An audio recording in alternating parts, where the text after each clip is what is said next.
The Institute for Faith and Freedom at Grove City College presents Liberty Mail with the Student Fellows of Faith and Freedom.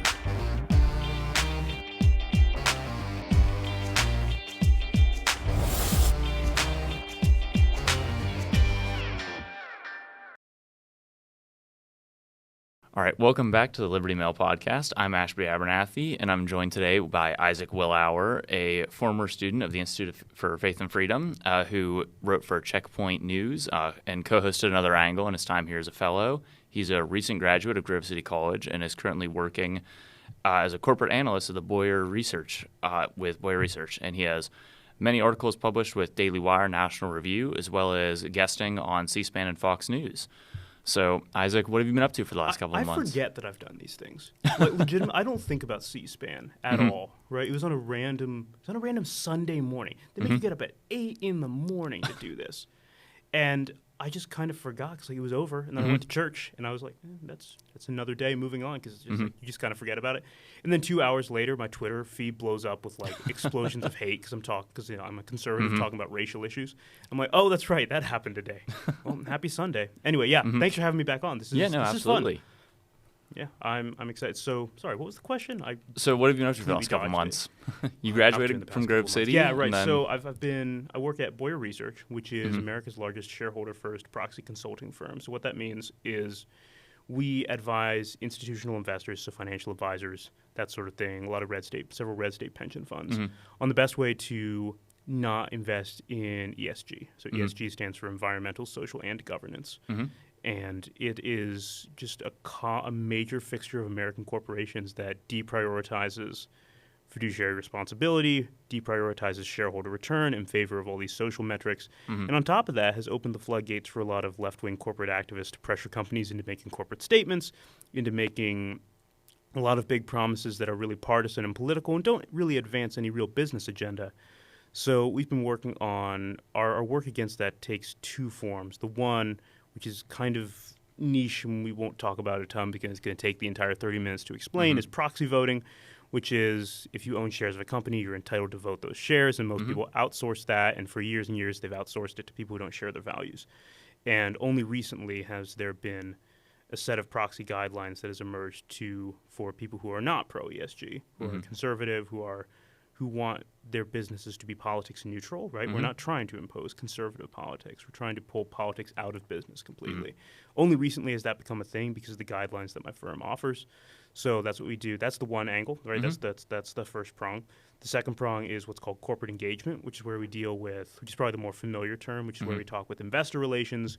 We talk with people within decision makers within companies of which our clients own shares. And we leverage our corporate influence to try and get some of these policies repealed. We've seen gains at places like J.P. Morgan Chase. So we're into our busy season now. We're aiming to put 30 proposals on corporate ballots to get businesses out of politics and back to neutral. So it's really exciting. It's relatively new. This is an exploding industry right now, both in terms of actual money being put into it and in terms of media coverage. Right, this wasn't a thing. This was not a thing that conservatives really paid attention to for years and years and years. And now we're actually finally starting to see some needle moving on that. And I couldn't be more happy. It's really fun. On the side, yes, I do journalism, Daily Wire, mentioned C-SPAN. Clearly, I just loved that C-SPAN experience so much. It was my favorite thing ever. Yeah, I write National Review. I write at the Daily Wire. I had a piece come out yesterday, actually, about corporate stuff, about anti-Israel divestment, that kind of thing. Oh, yeah. So that's what I've been up to in the past couple of months. Yeah, it's and then of course I'm told there's this thing happening in November, which I don't totally believe. I think I don't know if that's real or not. Yeah, no, on the horizon. It's so far away. Yeah, I literally got concert tickets 3 days after the election because I just need something else to think about. Something to take your mind off it. Right. Yeah. So, because that's my approach to politics is just cower blindly in fear in the corner while weeping loudly into a fake bush. That's a joke, as the next 25 minutes of this podcast will now prove. Yeah. So with you working at the Boyer Research at the firm, how did your time at the Institute for Faith and Freedom help you in that? Yeah, well, I mean, there are a couple of practical things, right? Like we helped create and co-produce Another Angle, which is a podcast. So it got me used to working with a lot of podcast things. They aren't like the super nice Adobe podcast things. We're using Audacity. So you're off the record and cheap, not the lovely studio that you all have here. But so I got like on the practical side, there's some of that. In terms of what IFF has generally helped me with, it helps you make industry connections, right? I can safely say, because I know how I got the job that I have now, because my employer has told me how I got the job that I have now, I wouldn't have gotten the job that I have now without being part of the Grove City College network and being involved with the things that have happened with the college, right? And I have not been paid any money to say this yet, although, Paul, if you're listening, I would love, that would just be wonderful. This is one of the best colleges in America. And in terms of Christian colleges, we have the ability and track record of being an industry leader on so many things. And that name the Grove City name really matters. No, it right? absolutely does. Within the circles, especially in the circles that you and I run in, it is a driver. It is a really well-known name, just as well-known as Hillsdale or Liberty. Probably. We're guesstimating, right? So that's a real thing. Being connected to the Grove City Nexus, being connected to the Institute for Faith and Freedom Nexus, these are places that will get you a couple extra seconds with the people that matter. And that's a real difference maker. Like when it comes to making an impact, especially as a young person, post-grad, every extra second you get of potential to pitch yourself to somebody matters. Yeah. So Grove City is a huge driver in that. IFF has been a huge driver in that. It's been great. That's good to hear. So, as you said, we are in an election cycle. I don't know what you're talking about. I'm going to continue throughout this episode to act as if there is not an election happening, about which I am deeply concerned. Gotcha. So from fishing, what are you? No, I'm kidding. Kidding. Fine. We'll talk about the election. Yeah. So from your experience being a former fellow and being very immersed in politics, just you writing, going on Fox News, C-SPAN, what should Gen Z be doing or avoiding? Yeah, I like the term immersed. It seems very apropos because my organs are rapidly filling with water and I'm drowning. So it seems good choice of words. That was good. That was a stroke of semantic genius. Very stable semantic genius. Gen Z. Okay, yeah. What a funny group of folks. Oh man, what should Gen Z be avoiding? Let's start there and then we'll move to the positives because there's nothing that highlights positivity so much as crushing nihilistic negative things. Let's start with the obvious. Don't be climate defiance. So if you've never heard of climate defiance, it brands itself as a youth-led. I don't even know exactly how to say it. Not anti-climate change, but climate hysteria awareness group. That's called framing, but whatever. They consistently disrupt meetings with fossil fuel executives. They're the most annoying version of climate activists, right? They're kind of in the same vein as these people who are throwing soup on the Mona Lisa. So we'll start there. The first thing you should do as a Gen Zer is not throw soap on the moon. Soup on the Mona Lisa. I was possessed by the spirit of climate defiance and forgot how to speak English. That's step one. Do not throw soup on the Mona Lisa or any other priceless artwork. If I catch you throwing soup on the Winged Victory, that is my favorite sculpture, and we're going to have words. Only words, because that's what we're legally allowed, but it is what it is. So step one is don't be a performative activist, troublemaking, blankety blank, redacted.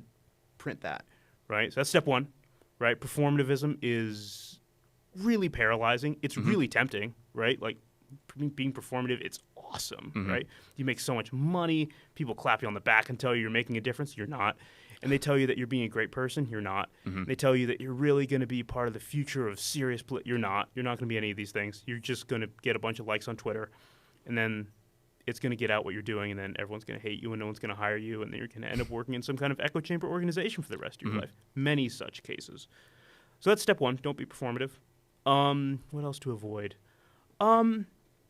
Honestly, if I had to boil it down, probably the main one, probably the first one would be don't become comfortable with not knowing things, right? There is a certain kind of influencer archetype that tells you that it is an act of supreme virtue to know everything by age 22 and have cogent, well-thought-out takes on everything from energy policy to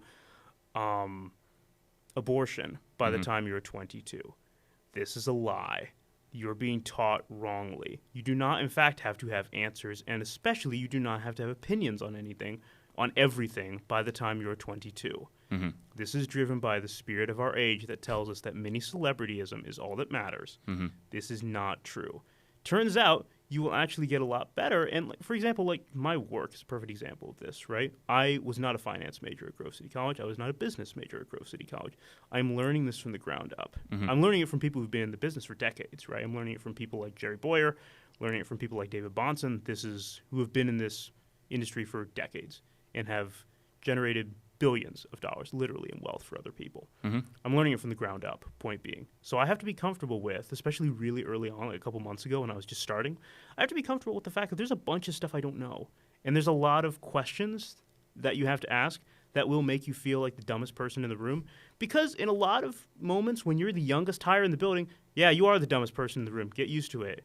And the way to not stay the dumbest person in the room is by accepting that you're that now and move forward. So that's two, right? You do not have to be, you are not going to be a thought leader when you're 22. There are no 22-year-old thought leaders. Mm-hmm. No one is. Because either you're not actually a leader or you're not really thinking all that much. So that's the other thing. Mm-hmm. Don't try and be a thought leader. It's not a thing at 22. Thought leaders, that's a moniker that takes years and years to earn. It takes years and years to become. You actually have to understand some things. You actually have to get down to the bottom of something.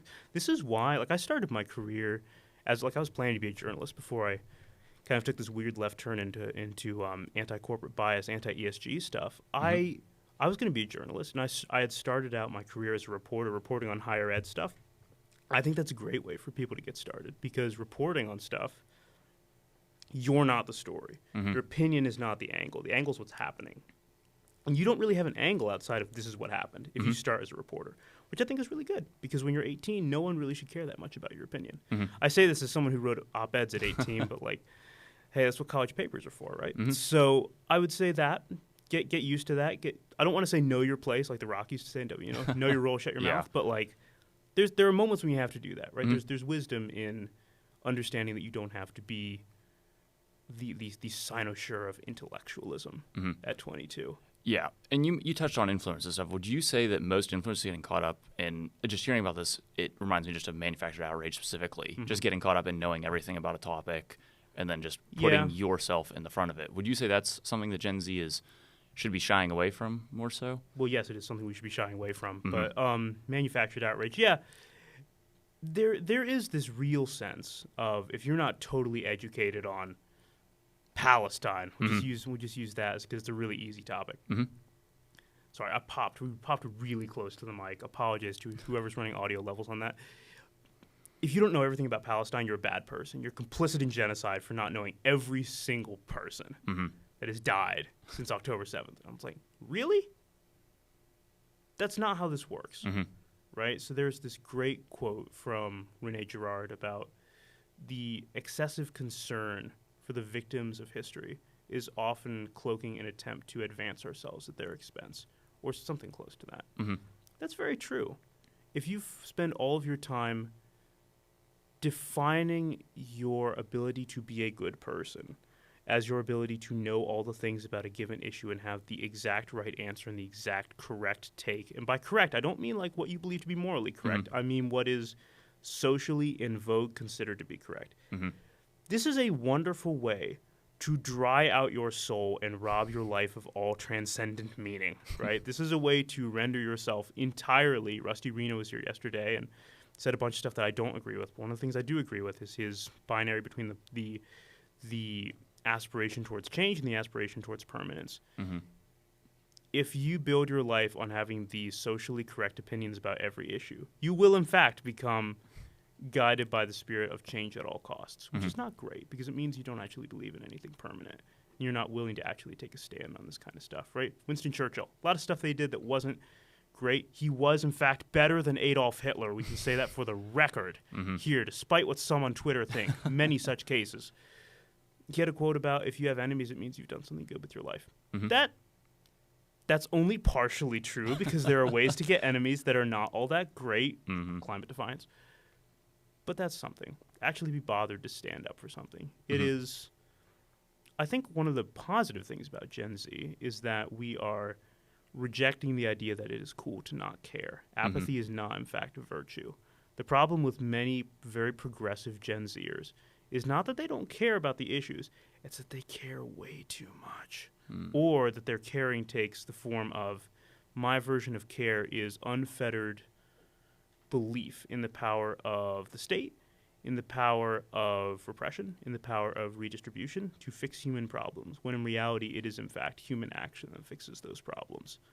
So those were a bunch of noodles that we just threw at the wall. Maybe one of them sticks. So yeah, I think Gen Z is going to be okay. You know, I really do. I see the data about Gen Z becoming more religious, especially Gen Z men. We can riff on that if you really want to.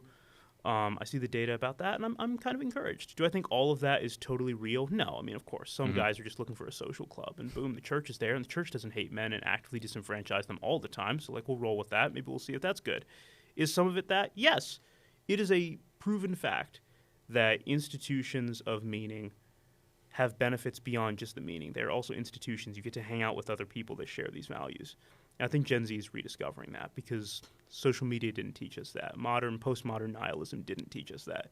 But lived experience and the experience of actually being depressed and purposeless in life, if you sift through that, you'll actually get to some answers. And I think what we're seeing right now in Gen Z is a widespread search for answers, whether that's a renewed belief in populism and the power of rage-based politics to justify your insane ideas as to the makeup of society, or whether that's a belief in rampant progressivism and gender ideology and the belief that your perceived identity is what reality should cower before. This is Gen Z searching for answers, and it's now our job to parse through those answers. And some of those answers are really bad, but it shouldn't detract us from the fact that at least they're looking. At least we're not being super complacent. The problems we're having right now in Gen Z are not problems. Some of them are problems of complacency, but a lot of the motion at the extremes is we care way too much, or we just simply have the wrong ideas about how to care. So that would be the advice to fellow Gen Zers. Ponder that, sit with that, read some books. Don't just read like stupid Ta-Nehisi Coates books. Don't just read. Sorry, I'm going to offend some people here. Don't just read the Aeneid. There's a spectrum here of awesome books that have been put out. Read some stuff. Think about some things. Talk to some old people. Check out some scientific studies. These are all the world's most boring answers, right? Like, lose some weight, lift some weights, stop watching porn. Like, these are there are real answers here that fix a lot of that are not panaceas, but fix a lot of things. If there are vices in your life, do your best to deal with them. Yeah, that's all. That's just advice for everybody. It's not even a Gen Z thing, but there's this idea that like Gen Z has no. Well, I saw this the other day. There was a tweet about how Gen Z has less substance abuse problems than previous generations. And I was like, oh, it's a really good thing. And I'm like, is it? Or did we just outsource all of those problems? Like, yeah, I don't get blackout drunk in an alley, but like, there are lots of Gen Zers who do that with porn. There are lots of Gen Zers who vape. Yeah. Sorry, I'm not like a super big vape hater, but like, it's just the thing that came to mind. No, but you're right. There are vices. Right? If you have vices in your life, fix them. This is the Jordan Peterson thing, right? This is the thing that he's consistently the most right on. If there are vices in your life, fix them. If there are virtues in your life, cultivate them. Just bother to parse out the difference between truth and BS. Sometimes. So there you go. No, absolutely. That's very encouraging. Thanks for coming. No, I'm kidding. We're kidding. We've got more. No. There's still an election, or so you say. Yeah. So... With the election on the horizon, do you see the Conservative Party moving, or more specifically the people who are making up the Conservative Party, moving in a change that is better for it, specifically just going along with the Jordan Peterson stuff, changing things for yourself, or would you say they're still caught up on – I'm going to harp on the manufactured hours. This is one of my pet peeves. Would you say that are we shifting away from that now? Okay, well – thank you for asking a question that has no pitfalls at all, and it's just very easy to answer without making anybody angry. That's not the goal. It's just like, how do I be nice about this? The thing that is driving people towards Trumpism and conservatism, too, I would argue maybe more than anything else right now, is the rampant insanity of the left. The left is completely out to lunch. Their reasoning is completely out to lunch on so many of the major issues, to the point where Democratic senators like John Fetterman, who I never thought I would be giving a shout out to at an Institute for Faith and Freedom podcast taping, to the point where John Fetterman's chief of staff, breaks long-standing protocol that you do not criticize your boss on record, criticizes her boss's stance on Israel, because that's where the left is at. Everything that's in their way, right? Like I don't want to say all of the left is Marxist, because some of them aren't. But that whole quote from Marx about everything that exists deserves to perish. The most extreme fringes of the left do believe that, and in fairness, the most extreme fringes of the right also kind of believe that. But the left's cultural ascendance has given us very little good. And has brought with it a whole bunch of things that are very, very bad. Are there problems on the right? Oh, yeah, there are problems on the right. Like, we really got to figure out what we think about free markets, because some of the ideas being thrown around are just dumb, right? Like, Orrin Cass. Anyways, yes, there are problems on the right. Of course there are problems on the right. There always will be, because the right is... The conservative temperament and sensibility is to see certain principles as maybe more solid than they are. And let me explain what I mean by that. When it comes to, and these are somewhat broad generalizations, right? We're speaking to the culture on the right. We're not speaking to poll data on the right. So we're referring to these are some of the extremes, right?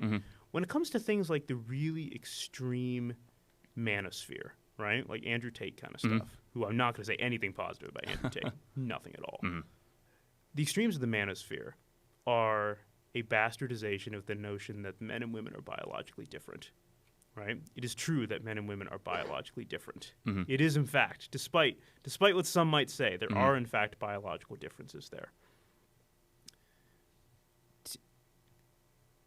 Transitioning that into the empowerment of women that feminism has brought about in the past couple of decades has brought a great deal of disenfranchisement and misery to young men.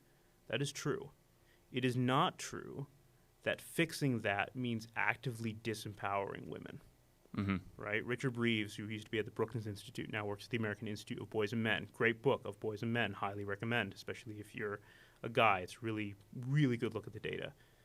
He has this whole point about we can think two things at once, right? And the most extreme fringes of both political sides cannot think two things at once, right? There are trade-offs in life.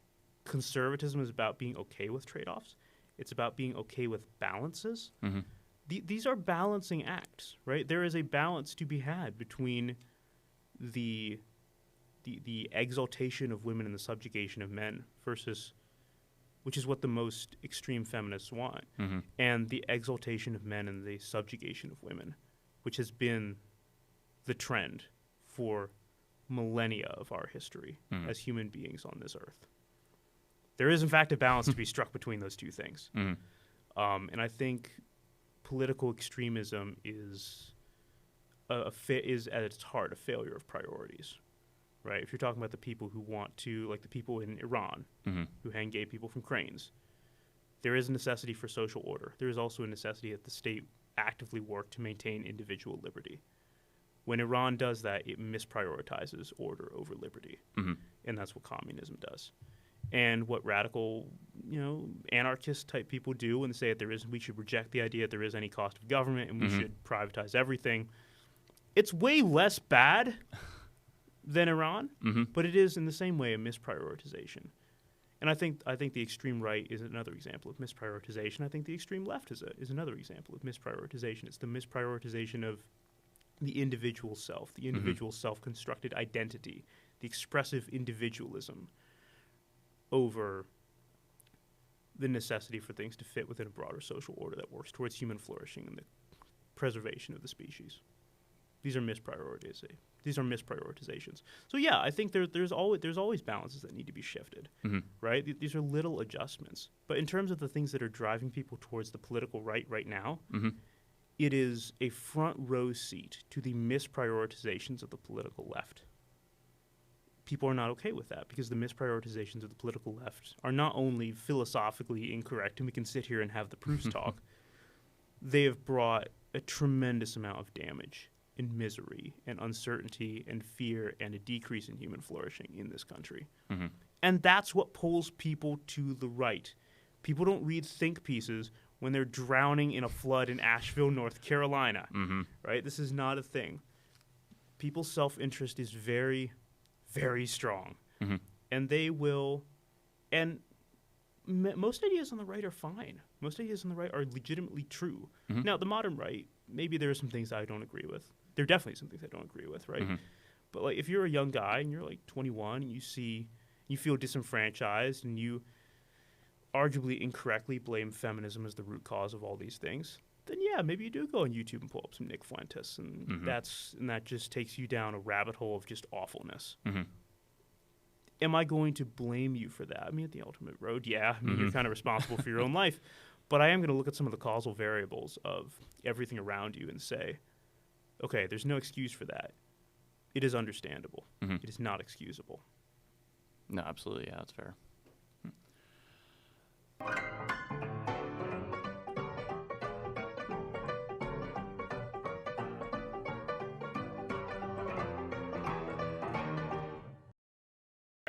So when last we left our story, we were talking about this election, which I've made peace with the fact that it's happening and there's nothing I can do about it. So yeah, let's go through that a little bit. So we have Trump leading PA. Yep. We have Kamala Harris more or less in this unending honeymoon phase right now. So where do you think this goes? And then we can riff on that and see what happens. I don't know how she can continue to skate issues as long as she's done to. So I don't necessarily. People are starting to call her out on it, even on the left. I feel like that's starting to become an issue just with people underneath her like needing Brett to know Stevens where she was going off stands. about some Bill Maher the other day. Yeah, sure. Yeah.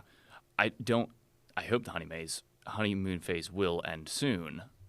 I don't know. Personally, I think it's going to be one of the closest ones we've had. I mean, that's how it's always been. Yeah. But I see Trump could win the Electoral College just from the way he's positioning himself where most ads are being centered. But she still is outspending him. No, I totally hear that. Yeah, I'm really not sure because I hear very conflicting takes on this from a lot of people. From it's going to be a 49-9 situation, or it's going to be a total landslide for Trump. Yeah. And I'm happy echoing what one of our producers, Don Wolf, said off air a minute ago, which is that God's in control, which one is true, and two frees me up from the responsibility of having to offer any serious thoughts on this, which is great because that's why he brought me here. There are no serious thoughts, but what's going to happen here? Let me put it this way: if Trump loses, back to that Gen Z thing. If Trump loses, the movement changes immediately. The objectives change immediately. Everything has suddenly become a lot more desperate, shall we say. In that moment, it's going to be very, very important. Jonathan Haidt talked about the 3 ideas that are breaking American universities and some of the ideas that led to social justice warriorism. And one of them is that life is made up of good people and bad people. Now, all of life is a war between good people and bad people. And he talked about that it's a lie, that gives you unearned moral superiority and also just destroys your view of other people. It's very, very important for the right, especially if we lose, to remember that the people that we disagree with 20% of the time, to borrow Reagan's phraseology, are not 80% enemies, right? This is a moment where there are fringes of the right. There are fringes of the right who are not acceptable. Refer to previous bit before we went to technical difficulties.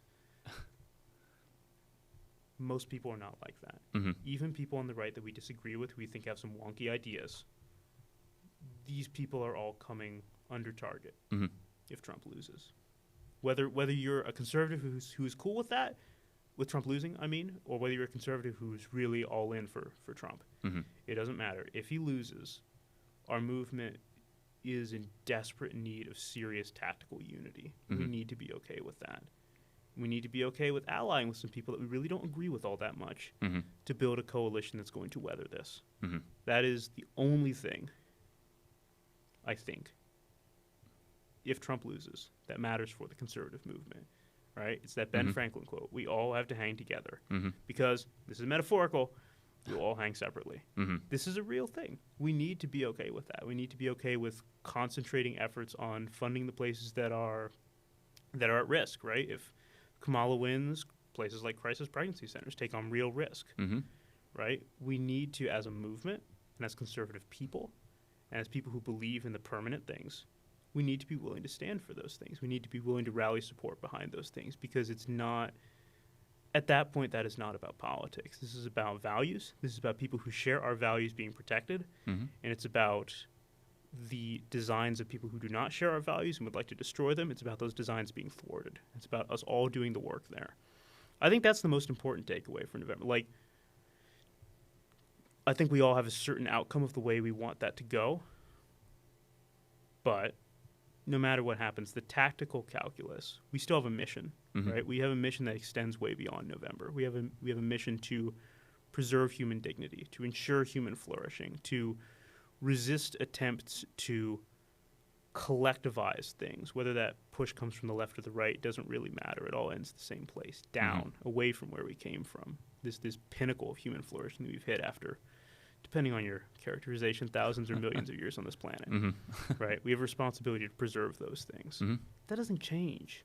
November doesn't change that. Now, it might change the way we go about it, right? If Trump wins, this is all going to look very different. But in case he doesn't, because that's the scenario that I'm frankly more worried about. That's our mission. We have to hold together. We have to stand with the people who share our values. That's what's always mattered. That's the thing that the conservative movement needs to be about. And if you're in Gen Z and you're an up-and-coming in this movement, like, I implore you, that is the message to take away from this, right? This is not about advancing any one person's career. It's not about advancing one person's ambitions. If we come under threat in that way, this is about tactically doing everything we can to make sure that the people with our values are going to be okay and taken care of and enfolded into a community. Because if one of our values is that Americans need to live in community with other people who share their values, then we need to put our money where our mouth is. We need to practice what we preach. So that would be my exhortation. It's going to be okay. We've survived a lot worse than this. Many, many nations and empires have survived much worse than this. My prediction is that it's not going to be as bad as the most pessimistic, nihilistic people say. It's also not going to be awesome. I mean, I have to be in D.C. like 10 days after the election. I'm not thrilled about that. Not because I don't like where I'm going, but just because it's D.C. I mean, come on. Because who doesn't want to start out their day by walking past a pro-Palestine encampment? That really makes my morning, I got to tell you. Like, sipping your latte, looking at the Hezbollah flags waving in the air. It's like you can make an awful haiku about that. We'll do that off air. Yeah. Thanks for having me. No, absolutely. Thank you so much for joining. It's been a pleasure to have you. It wasn't chaotic at all. It was great. We were all very demure and mindful. Very mindful, very demure. Isaac, thank you for coming on. It's been a pleasure to have you. Thanks for having me. Thank you for listening to Liberty Mail Podcast from the Institute for Faith and Freedom. Be sure you like and subscribe, and be sure to listen to Katie's episode with Robert Reno. For more information on Liberty Mail or the Institute for Faith and Freedom, visit faithandfreedom.com.